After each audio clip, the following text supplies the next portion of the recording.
Hey fam, this is Jan Godfrey. How are you guys doing?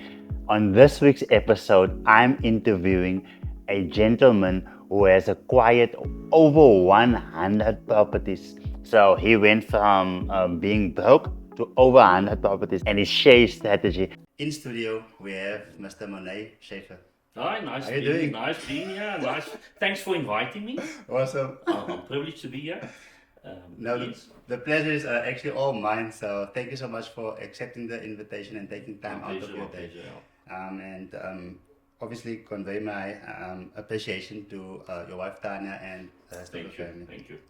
So Mane, obviously when people look at you now and the firm that you have built, you and Tanya have built since 2003 or 1999. 1999. We started the practice in 1999, the two of Yes. us, yeah. But I met Tanya in 1991. Okay. That's where she became my girlfriend. Yes, yes. I sometimes joke with her, and I still introduce her when I see somebody. I'll introduce her as my girlfriend, not my wife. She doesn't think it's funny, but yeah, no, I met Tanya. I actually went to the army first. Yes. In those days, it was like 2 years that you had to do the national service compulsory. You either had to go and study, or you had to go to the army. It wasn't like I'm taking a year off or 2 years off. I'm going overseas like that. But I was born and bred in Port Elizabeth. I went to a school called Cunningham, and that school closed long ago. I see now, if I drive in Warmer Boulevard, it's now called a school for, I think it's autism, I'm not sure. Okay. But that school is still there. I went there until, in those days, we still worked in standards, not grade standards. And that was up until standard 2. And then I went to Morne Primary School. And then Kensington. That's correct, yeah. Yes. And if I can brag a little bit, I'm not saying it's because I was there, but at that stage, Morne Primary School, and the people that actually listen, if they remember, those people that went to school with me there, and even the teachers, we were the top school when it came to sport, athletics, rugby, you name it, we've done it. And then after that, I went to Andorabia High School. You know Andorabia High School? Yeah. And I matriculated in 88. Okay. And then I went to the army for 2 years. I was an Oudtshoorn for a year. I became a lieutenant there. It was hard work. And I missed my house, I missed my mum and all that stuff. I didn't have a girlfriend in those days. Yeah. Anyway, and then my second year, I went to Palaborva. I always tell this thing where we joke about it, where, when you get rank in Oudtshoorn in infantry school, you normally 97% of people would get, you've got 3 choices if they have to place you in certain spots. Sure. 99% of people, 98% of them actually got their choices. Yeah. My first choice was EP Command because it's at home. Okay. And I was like one of 5 or 6 people that never got it, and they sent me to Palaborva. It's 2,000 kilometers from PE. It was terrible. So anyway, I finished my army days there, and then I came to old UPE. Okay. And then I went studying law. Met my wife first year. Well, obviously not my wife at that stage. And the second year we started dating. Then in '97 we got married. The year 2000, and we started the practice in the year 1999, and the year 2000 we started the family, and I've got twins, Okay. a boy and a girl. Yes. That was hard work, and it was a big financial strain on our finances, especially when you started the practice and so on. So to come back to your question, before we started, I grew up very poor. Okay. I was actually going to ask, do you come from money? I grew up very poor. How's it? It's Josh from Bay Laminating.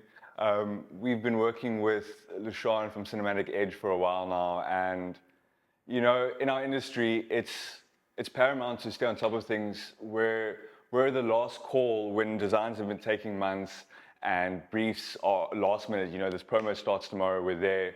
So recently we did Westpac signage, and I'm on site already. I'm calling Lushan and I say, we're here already, I need you to shoot. And he's there. He's he's helping us out, he's getting the angles, and yeah, we could not be happier with the service.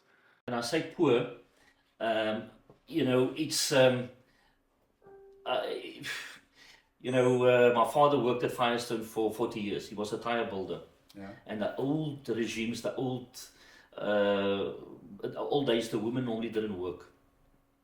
They didn't work. So my mother never worked in her life. My father passed away in the year 2002. My mother's still alive. She's 87. So I hope I've got her genes. Wow. Yeah. So, but yeah, I grew up very poor in the sense of, there wasn't, the car always broke down. Yes. My dad had to either walk to work at Firestone. Yeah. And like I said, I'm one of 5 children. I'm the youngest. Yeah. But I did well at sport, but I was always the guy that couldn't afford to buy the tracksuit, to buy the spikes and all that type of stuff. So that's how I grew up. Yeah. Thank you actually for making that clear, because sometimes when people say, you know what, I grew up poor, then there's levels to this. It's true. So obviously with you sharing some detail, because I had one gentleman who said, you know what, I'm a self-made millionaire. But his father's a billionaire, but his father borrowed him a couple of millions, but he's self-made. It's like Donald Trump, he said my dad gave me a little bit of money, and I'm talking now about in the 80s, and he said, only gave me like $1 million. It's like giving me 50 million rand now. I'll also make a success. Yeah. So yeah. No, but people normally ask me when they see, look, I think I've, I don't want to brag about stuff, but we've done well. Sure. And then people would ask me, but how did you grow up?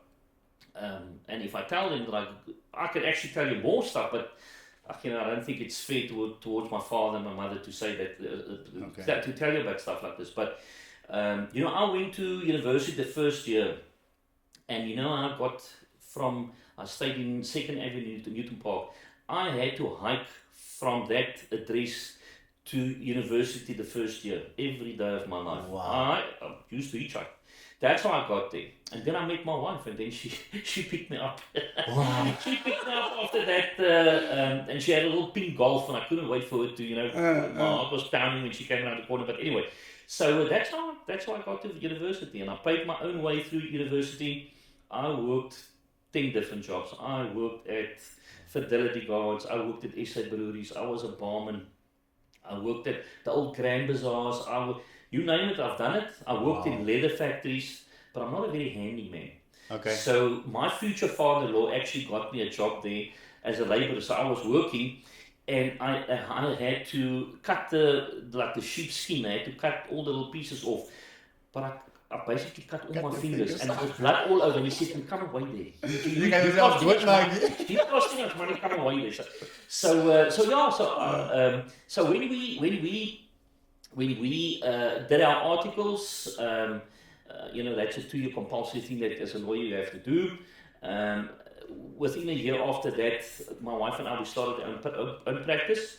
And from the beginning, we did very well. I met some old school buddies of mine. Didn't start with the conveyancing, with the property in the beginning. I didn't. Okay. My wife was qualified, but I did a lot of court work and stuff, but a lot of it's stressful, and there's not a lot of money. Yes. People can't pay, and you win the case, and they say, but you're expensive. You lose the case, you're a terrible lawyer. So we basically, I would say, started in the conveyancing, specializing by 2003-04. And from there on, the business grew. I've got a big mouth. I pick up people and I entertain them and so on. So, but things have, over the years, I've been doing it, 27 years as a lawyer. Competition is tough. It's getting tougher and tougher. New kids on the block and so on. So, but I'm 54. Don't want to retire and do nothing. Yes. Don't want to die now. But you got your mother's genes. Yeah, I'm grey as my mother. My mother's still grey. Okay. But the nice part about our practice is that we're on all the banks panels. Wow. We're on the 4 big banks panels, and we're on SA owners. We are on Grahamsville Building Society. So that makes it. we are more competitive than the young lawyers that start out that's not on the panels. It's not so easy to get onto the panels. You can phone a bank and they'll always say to you, listen, the panel is closed, or we actually getting rid of lawyers. So we've been fortunate. We started early enough, and we really worked hard to get where we are. So, how has being a full lieutenant influenced you on how you and Tanya run the firm? You're talking about as a lieutenant? How has that basically formed your character in terms of how you do business? I don't think you have to be lieutenant to be formed by the army in those days. Okay. Look, I grew up in a strict household where if my father spoke, I listened, Yeah. And my mother would, if my father wasn't there, she would grab the stokie, the sloffie, but we didn't. So I had to say, "Ma, just hang on now." She'll say, "Wait until your father gets home." Then you start worrying, So when he spoke, you listened. So when I went to the army, and you must remember, I was very young. I was 5 when I went to school in those days. So I was, I think, 16 matric. So I was 17 and a half when I was 17 and a half when I went to the army. So you are used to discipline. So when I got to the army, it wasn't that difficult to fall in and get used to the discipline. But I always tell, and that's why, I don't know if I can talk about politics, but that's why I like Gator McKenzie with the PA, the Patriotic Alliance, where he says that if he becomes president, he will bring back the national service. I love it. It will get rid of a lot of the unemployment, and the young men will get discipline as well. Yeah. Now, yes, we've got this woke mentality where people, you don't tell a child what to do, that type of thing. Yes. I didn't grow up that way. Yes. So I would say yes. If I went to university first, I think it might have been more difficult, discipline-wise, because it's party, and it was hard work to become a lawyer. There's a lot of studying. But I went to the army first, and you get up early, you're going to bed late at night, and you're used to discipline. So that's how I taught my children. And if you talk about my wife, my wife is still old school, same as me. The old Afrikaner families. Yeah. I'm not saying everybody's the same, but old Afrikaner families, my wife still sees me as, mustn't use the wrong word to say the boss in the house, but I've got the final say. Yes. But I never do something without asking her first. What do you think? And I must say, normally 99.9% of the times we will align. Yes, she will say to me, "Listen, I believe it's the right thing to do." Also, I think so too, and then we'll do it. If she says no, then I'll really think hard about it. But I can't think of something now that I've done without her giving the consent as well. So but that's how we grew up. So to come back, I think the army taught us discipline. And you're not always right about everything. I mean, you can't know everything. Yes. It's like the one guy said to a guy called Kent Hovind. It was this thing about the fight between the Christians, believers in God, Jesus Christ, and the evolutionists. Yeah. And the guy said, "But Jesus Christ doesn't exist," and so on and so on. And this guy came over and said to me, "Do you know everything?" The guy says, "Obviously no." He says, "Okay, but let me put it this way. Do you know half of everything?" The guy says, "No, but let's say yes." Now, Ken over said to him, "Imagine Jesus Christ is in the other half." Wow. So it was a good one. Yeah. So, but people, we don't like to apologize. We don't like to admit that we're wrong. As you grow older, it's easier to do that. I say, Not always. Listen, I'll say very quickly, I'll apologize very quickly if I'm wrong. Yeah. I don't have a problem with it. I think it comes down to a person's character and be a humble person, because it's ego.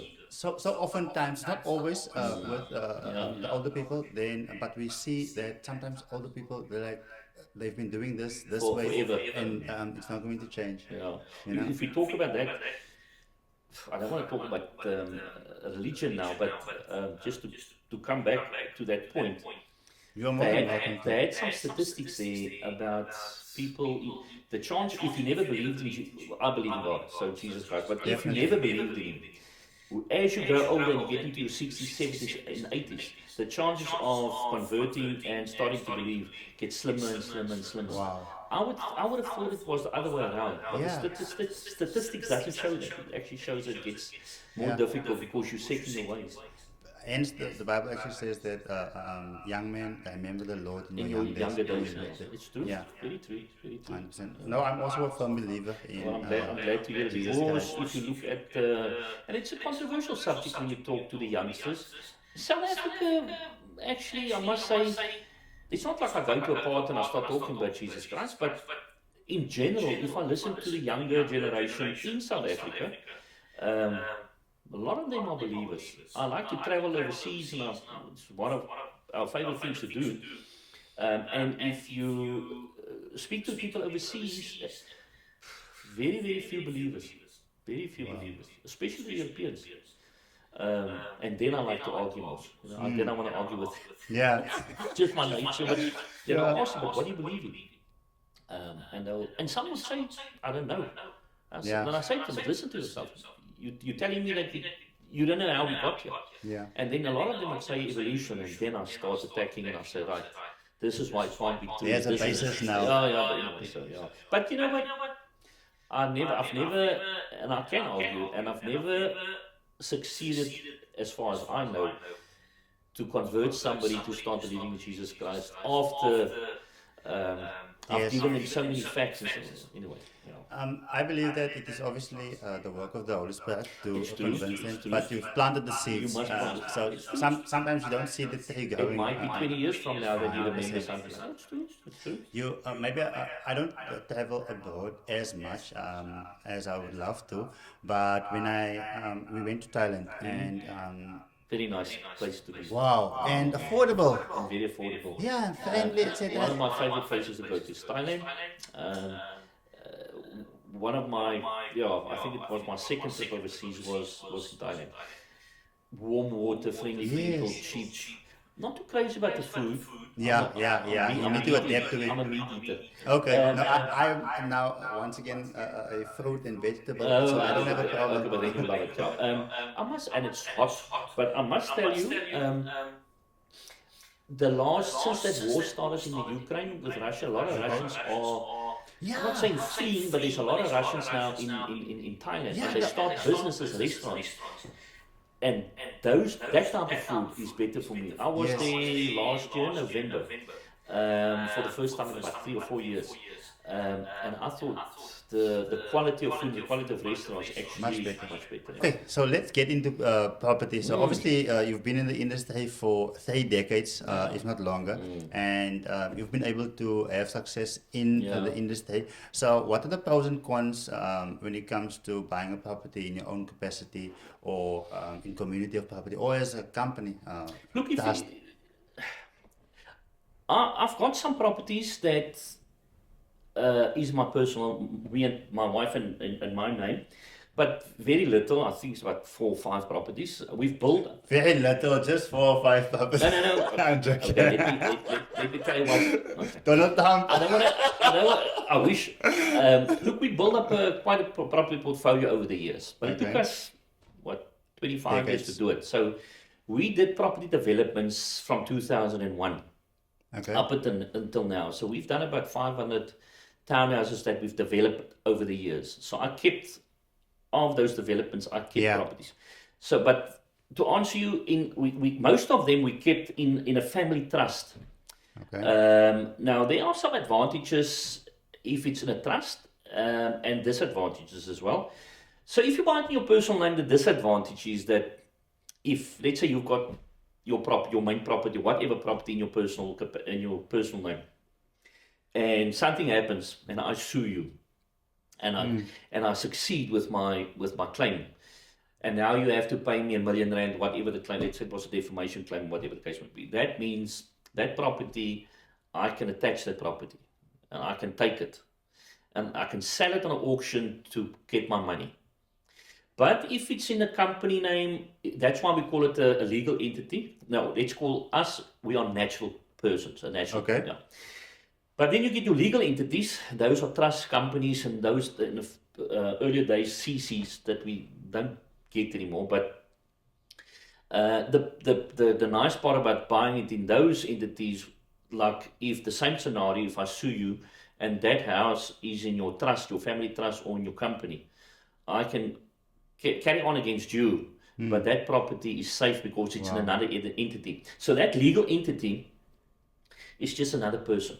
Yeah, Just yeah, called yeah. the legal entity. So you Yes. can't touch it unless, obviously, let's say you let's say it was a trust, like all my properties is a trust, and the trust to surety for whatever you've Whatever you done. do. Then Yes. then you can obviously carry on against the trust. But in our case, my wife and I, we put in a clause that the family trust cannot stand surety for anything. So even if my children that are beneficiaries, let's say we die, one day we die, they can't sign surety for debt and all that stuff. Sure. So we try to protect them in the future. Another positive thing for the trust is as you have your beneficiaries, so let's say your income is R1 million in rental income or whatever the case might be, and you've got 2 or 3 children and they're the beneficiaries, so you distribute that money, that income to the children, and let's say they fall in a category of 25% with their income, they only pay 25% taxes.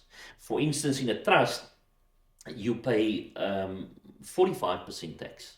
Yes, in your personal capacity as well, but let's say for a company, you pay 27% tax. So it's much lower in a company. But then again, when you declare dividends, there's an extra 20%. It used to be 12.5%. I think it's now 20% tax. But there are benefits tax-wise.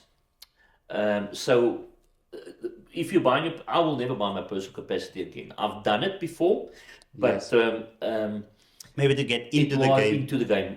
But you know, property is a lovely thing to be in. What people don't realize, it takes time to build up wealth with property. And you don't, I'm not saying you, like if you into shares, or if you even in the cryptocurrencies or crypto like Bitcoin, you need to be on top of it. Yeah. If I drive past my home and I see, well, there's my house, it needs a bit of paint, the tenant's paying the rent, I'll paint the thing there. I know it's climbing in value. Easy to maintain. Yeah, normally it will only go up in value. Okay. Normally. And the nice part about the property thing is, if you buy, let's say for instance, I'm just thumb sucking, but let's say you've got one property here that you buy, and let's use a round figure, R1 million. And let's use this utopia and say there's a 10% increase, which is not, but let's say 10% increase. I'm just for this mathematics. So every year on a property that's worth R1 million and it climbs 10%, you're going to get an increase on value of R100,000. And if you buy one property every year, that's 5 properties in 5 years. Yeah. That's how it increases. And the nice part about that is, now you go to the bank and you say, there's on the 5 properties, there's 500,000 equity lying there. Yeah. Now, if you take that 500,000, you draw it like on a bond, you can go to Thailand and it's not income. You can't get taxed on that money. Yes. But what my wife and I did over the years, we got into the property development side quite quickly. So we built up properties over the years, but then I drew money and I bought land, and then you start developing a property, but you start small. You like 2 houses, 4 houses, 6 houses. Then you take that income after your taxes and you roll it and you try and go bigger and bigger. But now you must remember, if you look at my grey hair, we've been doing it for a long time. I'm currently looking at a piece of land where I can do 70 units. And once you get there, you get to a point where, I mean, if you asked me 20 years ago, would you have done, let's say, 70 units? If you look at the total budget for this, you're talking about 80, 90 million, and you think, wow. But I mean, it's slow. It takes time to get there. Yes. And as you get there, then all of a sudden, it's like you're driving at 200 kilometers an hour and you slack off suddenly, and then you do 60 and it feels like you can walk next to the car. You know? Yeah, no, 100%. So you know, to come back to the negative side about if you buy in your personal name and the positive side, one positive thing about buying in your personal capacity, although remember I said I won't do Yes. it, is you get, I think it's currently 2 million rand if on your primary residence there's no capital gains tax on the first 2 million. Where if you buy it in a trust and so on, there's a company's capital gains tax, I think it's 21.6%, I think, that you must pay capital gains tax from zero. But the advantages of buying in a trust and a company, I think, outweighs the in your personal capacity. Although when you go to the bank and you've got something in a trust, believe me, I do go to the bank and I ask them, I give all these properties, and I said it's more difficult to get financing because they ask you stacks and stacks of documentation when you've got stuff in a trust or in a company. Which in your personal capacity, it's much quicker. Yeah. Much quicker. But when you want to get into property, and when I say property, I'm not talking about, people say they are property investors and then they own 2 or 3 properties. That's not really, it's nice, but it's not really a property investor. I don't want to tell you how many properties I have, but you must be, you must.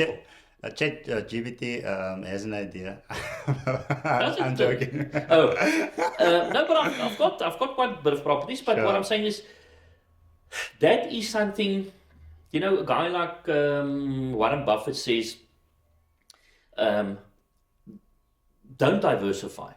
But he diversifies indirectly. I mean, if he buys different shares in different, like financing and mining and whatever the case may be, or tech companies, that's diversifying. I believe that I don't diversify. I go for property, and that's what I know. I think I'm good at that. Very. And no, but you know, the normal guy in the street can do it. But I would say, you know what? I'm sure you don't only have property in Port Elizabeth. I actually only have property in PE. I tried to get into the Western Cape. Okay. You won't believe me, about 3 months ago. Do you know how expensive the Western Cape is? It's unbelievable. But I've got a positive thing that I think might happen. When certain things happen in Port Elizabeth, and certain political parties, they lose the battle.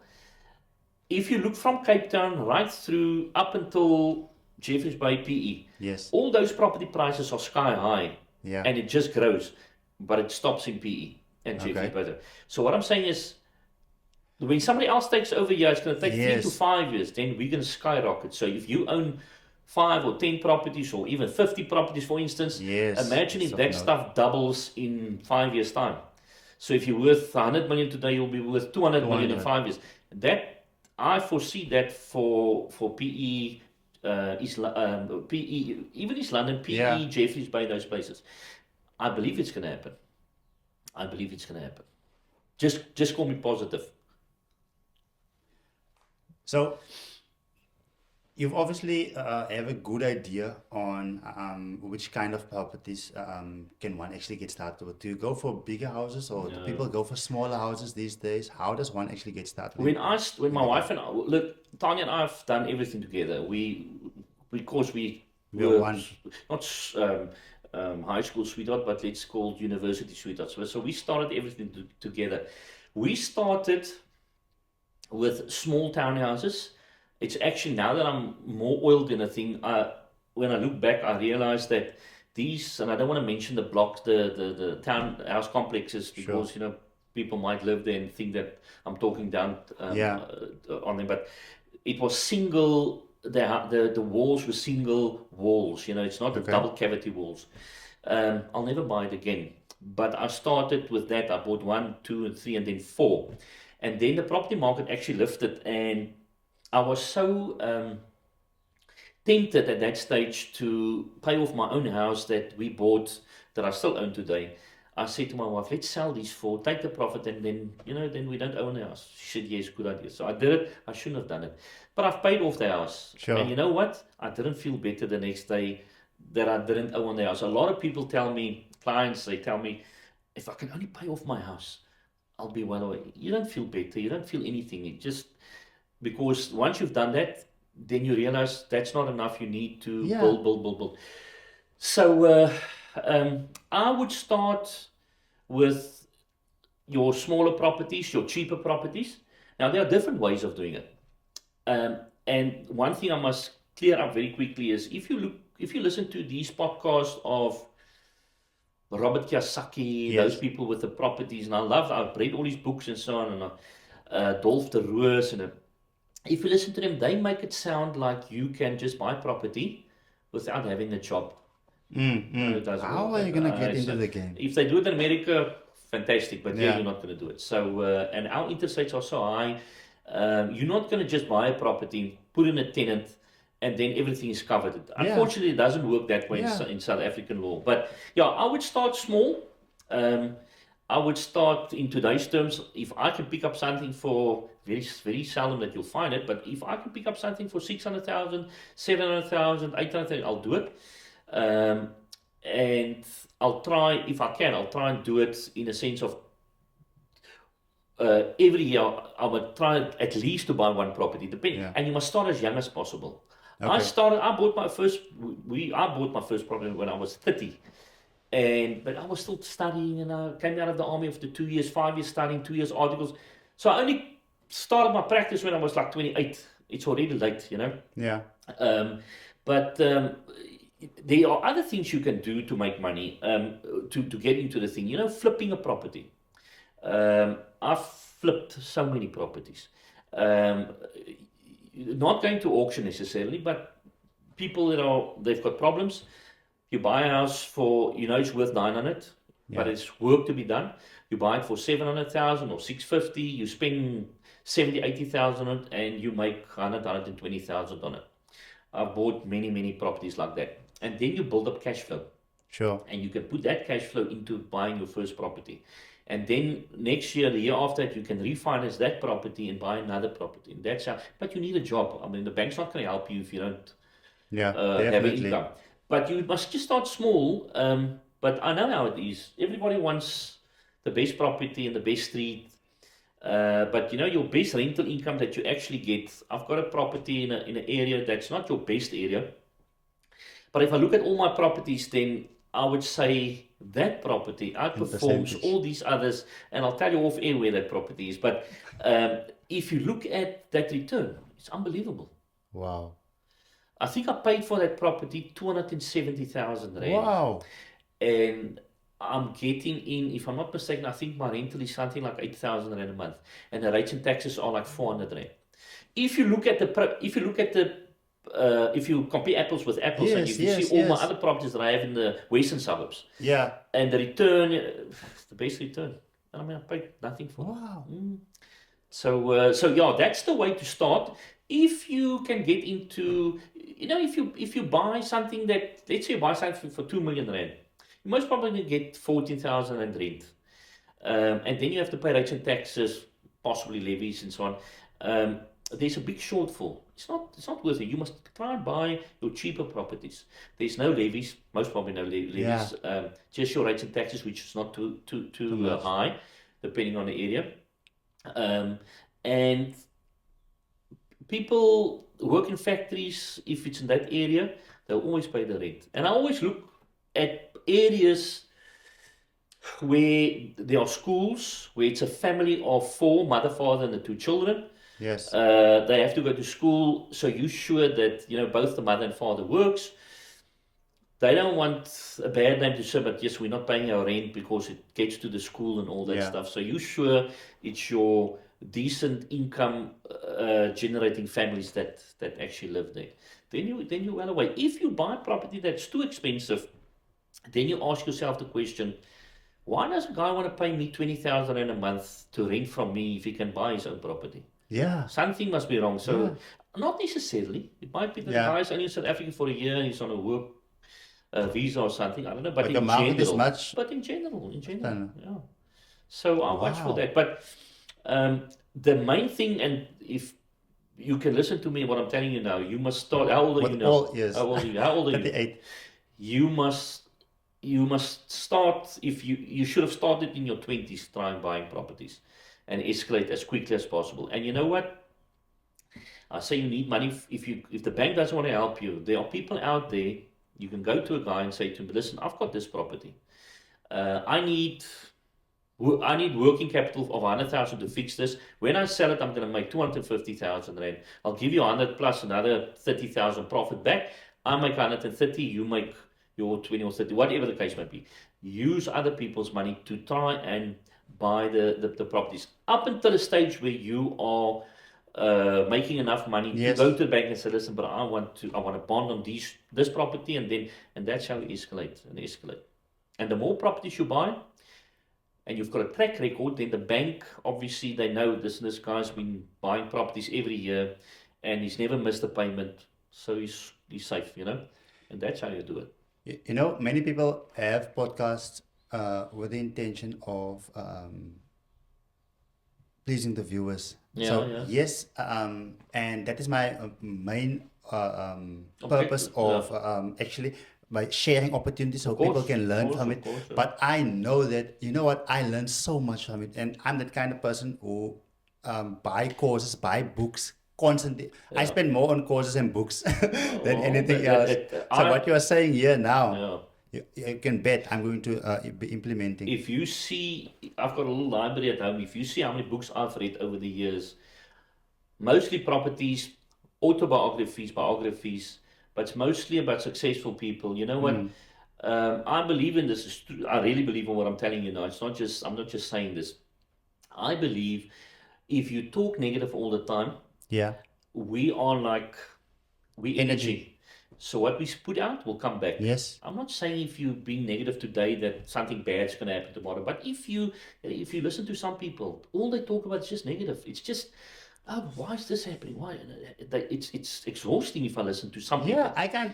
I don't want to live like that. No. Sometimes I'll say to I like to preach to my wife, and I say to her, that guy, this guy. Yes. And sometimes when I'm negative, she'll say to me, Watch it. hey, remember what you told me about that guy? No, okay. So, but in general, I'm a very positive type of guy, always looking for opportunities. But don't be negative, because what goes around comes around. And if you put that negative thing out, it's going to be negative. And you know, people don't want to be around negative people. Think about it. Definitely not. If you sit here and you tell me, yeah, but you know, this is not working for me. I spoke to a young lady 2 months ago. I think she's about 30. And I was saw as a lawyer, and she asked me advice. In that 20 minutes, half an hour, I saw her. It was so negative. I actually stopped and I said to her, you know what? I can't remember now what the name was. And I said to her, you've been sitting here for half an hour and listen to what you said. Everything was negative. And she listened and she actually felt bad. But and afterwards, I felt bad that Yes. But maybe she needed to learn that day. But that's why negative stuff happens to her. I'm not saying if you're positive and you only speak positive stuff, then everything's positive that happens. But I'm telling you, I don't want to be like that. Try and see opportunities. And you know, if you're a person that's a likable person, if you move into a group of people, most of the people will like you. Sure. And that's where opportunities arise, you know. But I mean, if you go into a group of, let's say there's 5 or 6 guys sitting there and you're negative all the time, people are going to ignore you. And it's so true what you are saying. I shared earlier, yesterday I shared a video and I said that, you know what, I used to be like a lone ranger. And then I partnered with Bradley Murray, very good friend, mutual friend of ours. And but I still basically ran in my own lane. But up until this year, I started networking with people here from Port Elizabeth, and it has been an amazing experience. From the compliments that I got, it was like, you're easy to speak with and willing to serve, etc. So if you're a likable person, then it's so easy to do business. Now, I don't know how often I'm going to actually have an opportunity to have this conversation. At least I'm not getting a quote for having you here today. So it's not coming. But I want to make, I don't want to be too selfish, but this is what I want to know. I don't have many properties. We've got like less than 5. And let's say you have a house like this, Western Suburbs, but there's still it's big enough Equity in to them. you know, in terms of the square meters. Yeah. So there's still big enough to develop. Is do you think it's wise? Do you know about this popcorn? These it's almost like a container, but very modern. You can buy some of those I, and then s- put it on your I property. saw that. Personally, I don't believe in South Africa that would be that popular. Okay. I know in some countries overseas they put it up. They were even, I don't know whether it's true or not, Elon Musk playing around with the idea of, but I think like 10,000, the 200,000 rand, and you've got this. But South Africans, we are brick and mortar type of people, Okay. I think. Um, and you know, it's a shame in South Africa, and I'm pretty sure, but I don't want to go into the detail about why people don't get title deeds and so on. But if a person gets these RDPRs, they are, first of all, proud of it. Second of all, they've got a decent house now, a Yeah. roof over your head. And the third thing is they've got access to capital eventually. If they've got to look at RDPRs, you can't sell within 8 years. 8 years. But it Yeah. doesn't matter, you can waive that. But the point I'm trying to make is you feel like I own something. Achievement. Now, in South Africa, it should be that every person with the money that gets stolen in South Yeah. Africa and fraud and corruption, there's no reason why not every person in South Africa can't have a house. Yeah. But yeah, to come back to you, I think people are brick and mortar people in South Africa. Okay. I don't think that would work. But for instance, if you've got a property like this, I haven't seen Yeah. the earth size and How- that stuff. But if that's the case, you can always, and you must, it depends on the title deed restrictions, but that's more my wife's forte. But you Okay. can subdivide and you can build on one half, or depending on how the sizes and so on. Cut it off basically and sell it, and so there are ways of making money, you know, with property. Or let's say you already own a property like this, you can rent like at the Section granny of it. flat, you can Yeah. rent it out and earn like 7 or 8 grand a month and so on. Or if you're already renting out the house for, let's say, 7 or 8 grand, you can always go to the tenant and say, listen, if I build you a little garage or something for your car to park, are you prepared to pay me 300 or 400 rand a month more? The guy says yes. I mean, you increase the value of your property. The guy's paying you more, so he's actually financing it. Wow. It sounds small, but and listen, when you get to a stage where you've got 10 properties, for instance, then it escalates very quickly. Yeah, Then yeah. when you see you own 50 properties, and then you're a big player in the market. But remember now, my stuff is 97% residential. I've got 2 commercial properties. There are pros and cons to that, but we can stick to the residential property. Commercial property, much more money, but much more risk, especially in a town Yeah. like PE. Cape Town, people would rent those places. There's always tenants. PE, if it stands empty, it stands empty for 2 years. Sure. For a long period of time. Yeah. And then you have to carry that bond and pay Yeah. to make the payments. You know, if you think about it, for people that listen, if you buy, I'm just using a simple example. So if I buy a property, let's say of R1 million, and I put in a tenant for 7 grand, and the rates and taxes are like, let's say 5. So let's say there's a 3,500 rand shortfall per month on that property. So you actually put in 3,500 rand per month to have that property. Let's make it a round figure. Let's say 3. That's 36,000 rand a year that I put in. The Yeah. tenant pays the rest. So I carry that thing for 36,000 rand a year. And that property growth per annum is most probably more than 36. So what I'm saying is, you are not paying for that property. Because let's say it grows by 40,000, let's say it grows by 30,000, then you've sponsored that thing for 6,000 in a year. But the second year, the growth is more. And as your payments come down, the bond gets smaller. You can do that math. Wow. And if you times that by, let's say you've got 10 or 20, let's say 10 properties. So if you make 50,000 a year on your one property, times 10, you've made $500,000 a year, and that's tax free. You can't get taxed on When you sell a house, yes, you can get capital gains tax, but that's another story for another day. But I'm just saying, so it's all about, when I speak to owners of the Spars and the Spurs and all that, they say the idea is to own chains, not just the one shop. You make 100,000 a year, but you've got 10 shops, you make $1 million a month, Duplicated. for instance, and that's the same with property. But property, I think it's easier than owning a retail shop, because a retail shop, there's a lot of work that goes in. Property, I mean, there's nothing you have to do. You've shared about, I think it's one of your best buys in terms of the cheaper one, in terms of the percentage. But what has been your worst buy? Your biggest learning curve? I've never bought something where I can say, I've made a big mistake. But there was a period of time that I bought, and I don't want to put people off when I say this. Sure. I bought a one-bedroom apartment in Port Elizabeth.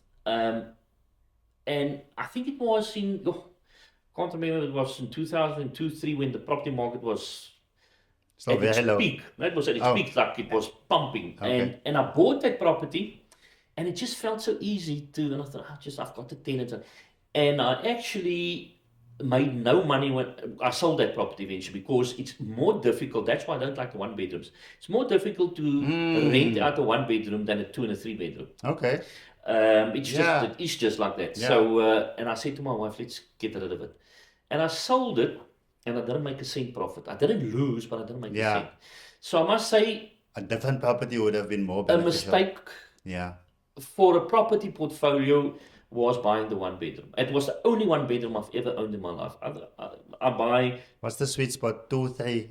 I would say 3, 3, okay. but 2 bedrooms, it's fine. There's nothing wrong with 2 bedrooms and 3 bedrooms. In South Africa, if there's a garage, if I own the same house as you, but it's 2 bedroom and 2 bedroom, or 3 bedroom, 3 bedroom, but I have a garage and you not, then I'm more competitive than you in South Africa, because cars get stolen, or I mean, it's also, some people love their cars and they want to put it into a garage, so it makes a difference.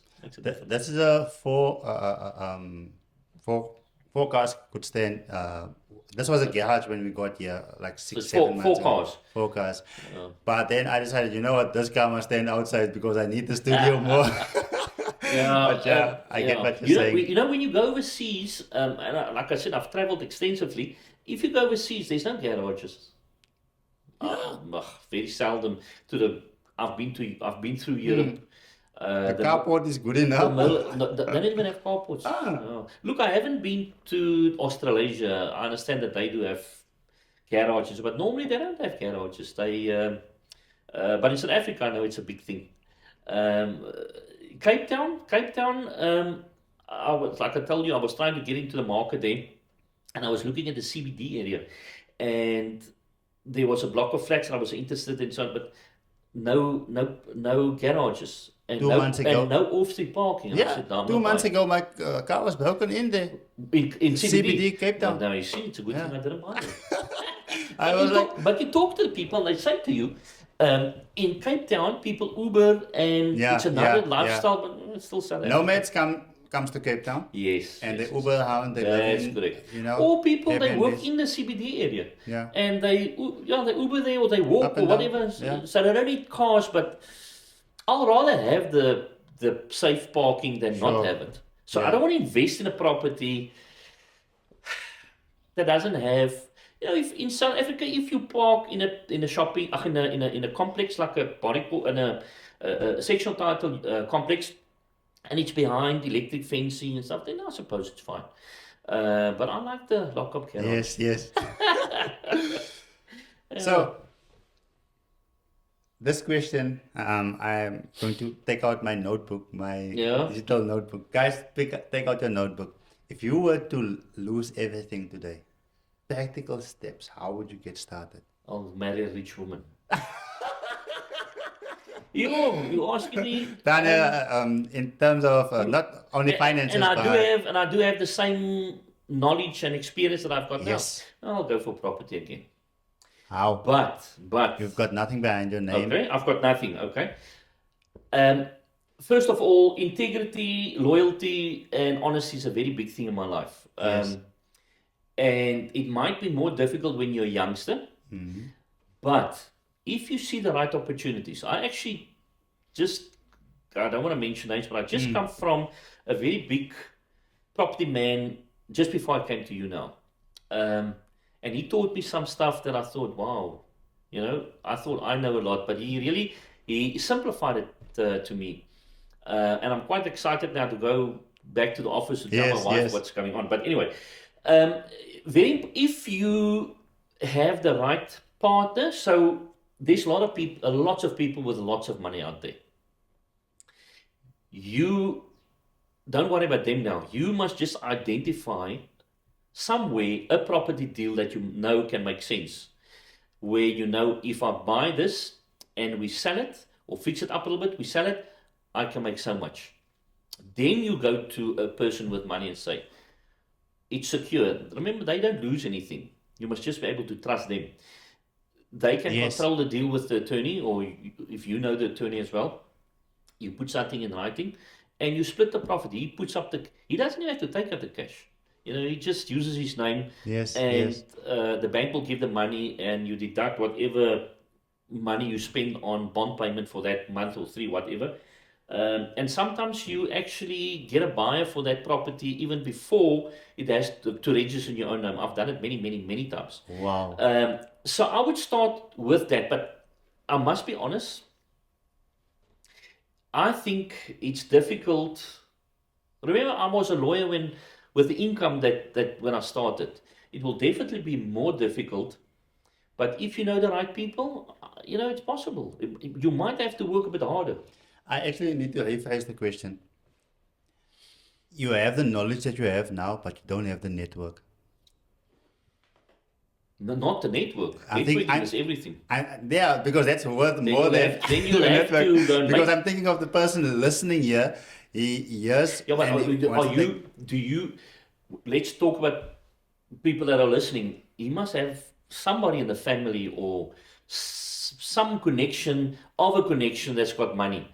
So the main thing what I'm saying is you must identify a opportunity. Remember, I'm going back to property. That's what I know. No, definitely. We're Yeah. sticking on that. So I mean, otherwise I can take a chance and start a business, try and go borrow money. But I mean, it's to start a business. Like let's say you want to start a restaurant. It's hard work. Yeah, It's not. takes time. So there's a lot of competition. So, but let's go back to my property that I know, and I'll try and identify. Let me put it this way. Not long ago, well, but 5-7 years ago, in an area in Port Elizabeth that's not very, I won't buy there. Yeah, to stay. I won't buy today. Okay. But about 7-8 years ago, there was a small block of flats consisting of five in a block that came up. The estate agent phoned me and he said to me, I know you're looking for something. I asked the area and he said, this is the area. And I thought, okay. And you know what I did? I went to another agent and I said to him, just put an ad in, but obviously don't give the address.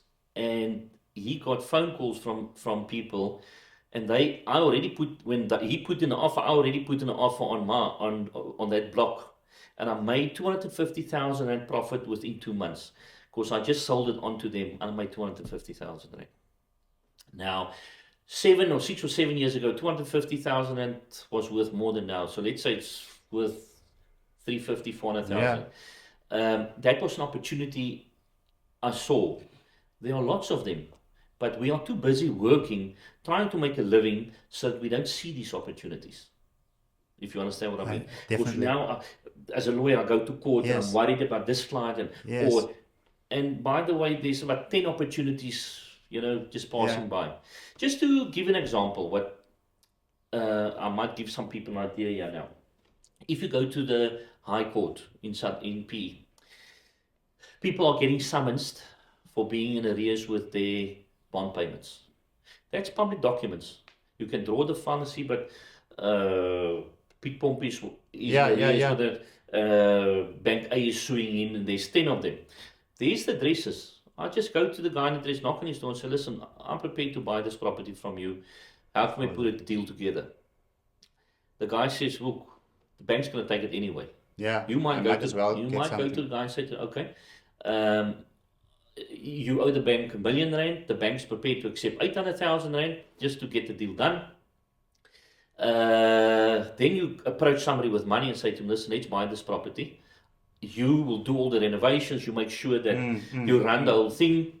You tell that guy that's already living there, you can stay for the next 3 months free of charge because it takes 3 months for the transfer to take place. Sure. He looks after the property. He's got a place to stay, so he doesn't mind. Yeah. And you can to give him a sweet and say to him, listen, I'll give you 20 grand when you leave, the day that you leave. I mean, there's one opportunity. Wow. So, but I know that because, I'm in the trade and I know how it works and so forth. So, yeah, but it's a difficult one. If you've got no money, no income, it's difficult. No network. Very difficult. But it's possible. Morne, building a property portfolio, I'm excited. People are excited. But what happens if the person doesn't pay and they don't want to move out? How do you legally do that? I must say, I think in 25 years, odd years, I've had one or two where the person either got sick, like really sick, or they lost their job. So, touch wood, it might be because I'm a lawyer that they know, that they're not going to take a chance. But then it's one of two things. I always tell my clients that come to me, if they want to evict somebody, I would rather come, let's say you're not paying your rent. I'll come to you and say to you, listen, I'm the landlord. I'll come to you and say to you, listen, if I take action against you, you're going to be on ITC blacklisted. Let me give you 10 grand a leave. Now you say, oh, but why must I pay? Because if you don't leave the end of this month, next month if the rent's 10, I lose another 10. Yes. Okay. So I would rather, and 70% of the times it will work where the tenant would say, okay, I'm gone, and he goes. If they don't do it, then you have to take legal action. There are two ways that you can do that. You can just summons, I can just issue a summons against you. And if I can take my judgment, I can do a warrant of execution where I take all your furniture and I get sold on auction. Normally by that stage, the people will say to you, listen, just give me a week or two, I'm out. That's my general experience when it comes to this. I must say I've been lucky with that in the sense of it's in 25 years, like I said, it's like twice. That's the one way. If they decide they're going to defend the matter, now means you can't do the warrant of execution. Yeah. Then I bring the court application to evict you. Now that's a longer process and it's a more expensive process. It's you have to give notice to the tenant that you are bringing an application. Normally, I think you give me 14 days notice. So you give, I give you notice that I'm bringing an application. So then you bring the application. You will get them out. There's no ways about that. It's just it might take 3 months to get them out. And at the end of the day, that tenant will have to pay that cost. You might pay it up front. But they will be liable. When they out, wherever they are, that judgment stands for 30 years against their names. Wow. They won't be able to rent again because it will come up on the records. Yes. And if they ever want to buy something again, they must first settle you. That's in a nutshell. But I must say, fortunately, I've never gone that route. Never. Wow. So you can talk to people. Look, normally people are not on purpose. It might be, I remember this one lady, the one, she lost a job and all that stuff. And, I tried to make arrangements and be fair and so on. But at the end of the day, if I've got a bond to pay, I've got a bond to pay.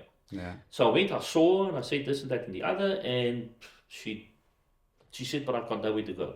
So I issued a summons. She didn't defend for some reason. And then I sent the sheriff out. And when I sent the sheriff out, then she was phoning and panicking and please, And then I said to the sheriff, okay, take the furniture. And they stored it.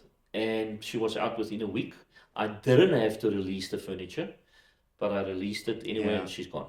So that's in a nutshell. But if you and that's why I don't do my own rentals. Yes. I've got professional people that they handle that. Otherwise, I don't know my tenants. I don't want to know them. Yeah. So if they do their screening in a proper way, like I remember what I told you about the family of 4, 5, the 2 Yes. children, and your mid-range areas, the mother and the father's working. Very seldom that you can go wrong. Yeah. Very, very seldom. But if there's a one income earner in the house and he or she loses their job, what can you do? Morne, we are wrapping up, but one last question. Our young people, I can still remember when I matriculated, I got a call from certain clothing shops, etc. They go into debt so quickly and buy stuff that doesn't appreciate in value or assets. How important is a good credit score today? No, look, it's very important. I don't know if people are aware of this. Each and every time that you do a credit check on yourself or somebody else does it, your credit score goes down. Well, I didn't know that. Somebody told me that. I didn't know it. But of course, if you've got a bad credit score, I mean everything stops. The whole world lives in credit. I think I read somewhere the other day they said the world is in 300 Italian. $300 trillion debt.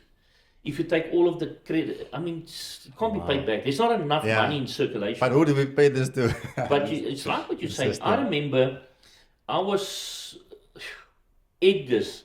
I'm talking many, I didn't want to mention them, but many years ago. They said to me, "This is the credit," and I thought, "Why not?" You know. But I was very disciplined. Comes back Yes, to the yes, army now, yes. but I was very disciplined that when I bought something, and I'm not a big shopper, but when I bought something, the end of that month it was paid up. You know what? I don't think I think I might have used it once or let's say 5, I can't remember, but long ago. I don't even know if that account still exists. I've never used it again. But you know, women, they like to go shopping. So, but credit, very important. You must remember if you want to be successful in life in the sense of properties, even if you want to buy a car, but you know, cars, I listened to Johan Rupert. Yeah. He had that thing, I can't remember what program it was, where he was interviewed by this disc jockey, and the guy asked a certain question, and he said, the first thing he said, and I knew he was going to get flack for it. He said, if a black man gets money, the first thing they buy is his fancy BMWs, and they hang out at, and he mentioned the name somewhere in Jabberwock, I don't know where, but let's say this fancy restaurant disc, and they gave him a lot of flack because of that. But he said, and it's true, he said it in love. He shouldn't have said black people, he should have said young people. But anyway, young people, we all want this fancy car and we want to impress it, but it's stupid, man. You know, when you get to my age, but I do understand it. When you get to my age, it doesn't matter anymore. And then you realize all you want is security. You want to make sure that if my children get sick, if I get sick, there's a medical aid that pays it. My children goes to nice schools. If I want to have a holiday every now and again, I've got it. I've got a car that doesn't break down. I want a roof over my head and I want food in my stomach, and that's it. And that is the basic things that not just South Africans, but people want. So it's these greedy buggers that want to steal. Once they've got R1 billion, but they want more. So I don't understand how people's mind work. But to come back, I think people must be very careful. But it's how you grow up in a house. If your mother and father is used to living on credit, you most probably go the same way. But if you are disciplined and you only buy what you really need, it won't be a problem. The economy is changing, and I know as entrepreneurs, we know that when the economy does bad, that's a great opportunity for you to obviously make money. But the person that have lost their job, so many people are losing their jobs now, they might be losing their house. You as an entrepreneur look at it differently. You know what you will do in order to save your house and still have a place. Yeah. You know, to come back to you on that, people are saying, I read a lot. Okay, if you look at, let's say 20 years ago, I'm pretty sure we went through similar periods like now, but now because we on social media and it's quick, we pick up things quickly, we get bombarded by this negative news that people are in trouble. But if I look at what comes up in the market, because I'm always looking to buy a bargain, I don't see bargains. Okay. So my question is, where are all these people that are in trouble? You know what I'm saying? I don't see it. Yeah. There might be one year and one. I bought a property. It hasn't registered on my name now, but I mean that's one. This the first one I'm buying this year, where the guy's got some problems and I'm making a profit while I'm buying. But I don't see it. So I'm not so sure if people are in so much trouble that they say. But with Goodyear having closed 900.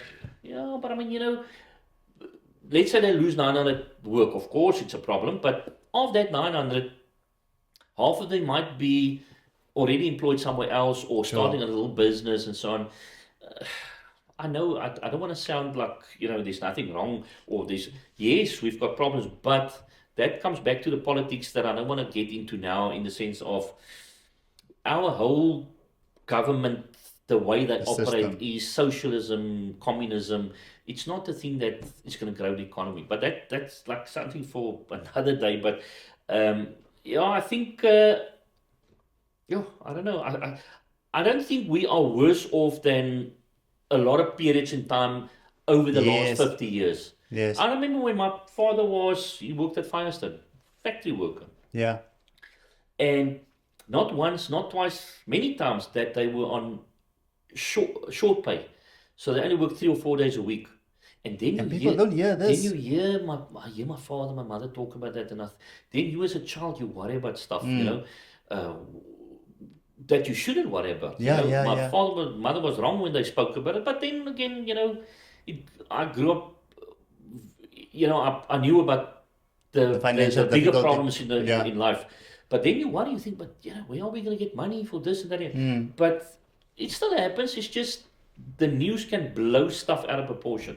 I don't think, if I look at what's coming up, look at the car repossessions of cars. It's not extraordinary. I don't walk around the guy and say, don't buy my house, please. It doesn't work that way. Yeah. I grew up living in a shack. We got the RDP house. And look where you are now.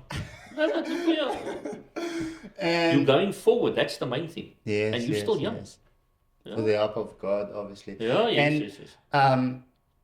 I knew the financial difficulty that my parents were in, or my parent were in. And you said now, maybe it's not good for the child to know about this. But I feel almost like that it was a privilege that you... Yes. But the point I'm trying to make is, as a child, when I'm talking as a child, let's say 8 and 9, I don't think you are made up to worry, lie awake at night and worry about my dad, my mother's, our money, what's going to happen to me. It's not the right thing. You can know that there's some problems in the house, for instance, money-wise, but it shouldn't be a thing that you have to worry about all the time. Yes, at least on a certain level where they know responsibility, you need to be productive. Yes, or if your dad says, listen, this is a problem. I'm working short, I'm not bringing the same amount of money in, we have to cut on certain stuff. Then you don't run the whole bath, you just... Yes. Like half the water. Okay. Small stuff that I'm talking about. My kids grew up totally different. They grew up not lucky, but I can tell you now that they're older, because I always told them, put off the light. Yeah, but it's only a light. I said, but you're burning my money. It's Yeah. not your money, it's my money. You're burning. This is how I grew up. If you put toothpaste on the toothbrush, why do you want to put that whole piece on it? You need like a quarter of that, man. Sure. Good. Or when the toothpaste is finished, you press out that light. But that's how I grew up. We always laughed when I was younger, when we ate, the meat that we ate was chicken. And if we were all right financially for that month or whatever, my dad would buy pork chops. That's what, then we were spoiled. We didn't know about lamb chops and stuff. I mean, wow.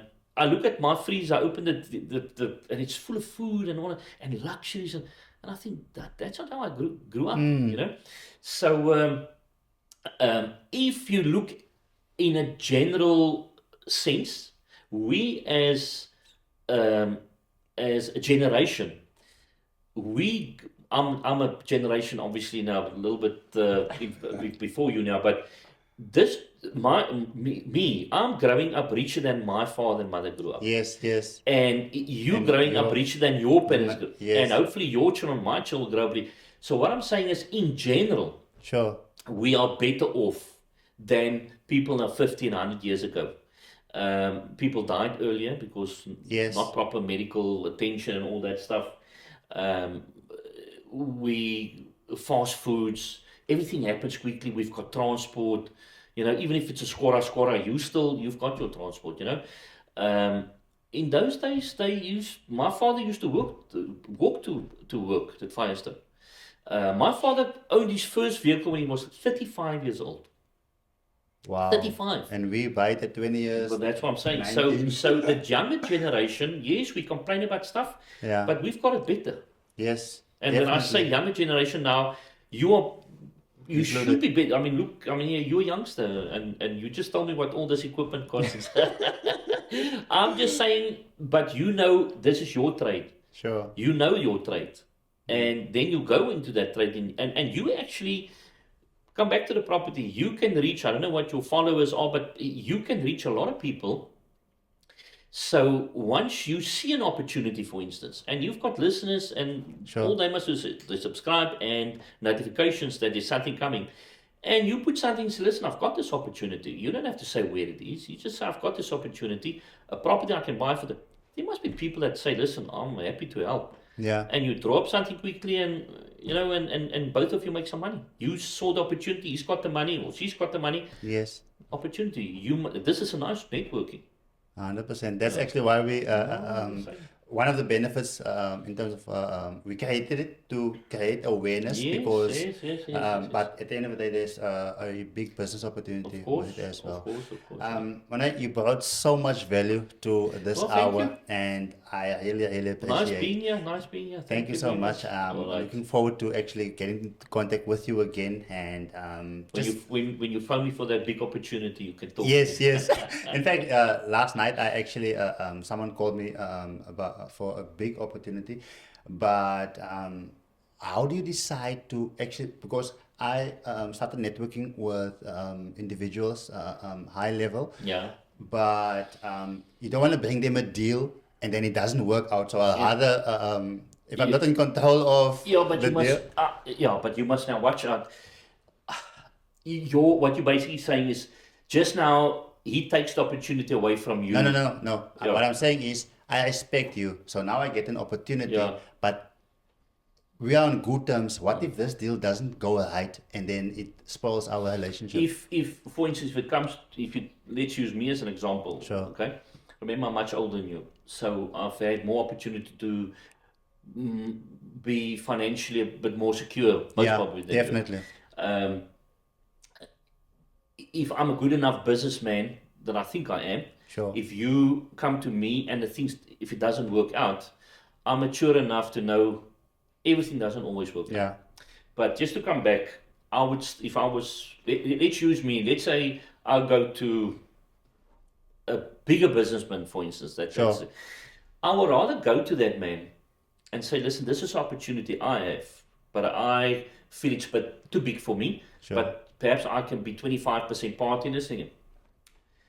Now, the first thing in my mind is, if he knows more than me, he's most probably going to connive me or can connive me.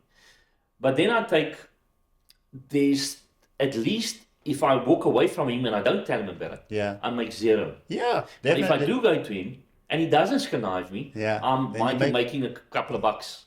I'd rather take the chance and go to him. And that's my entire approach. Even with you my don't take the clients, chance, you'll never yeah, know.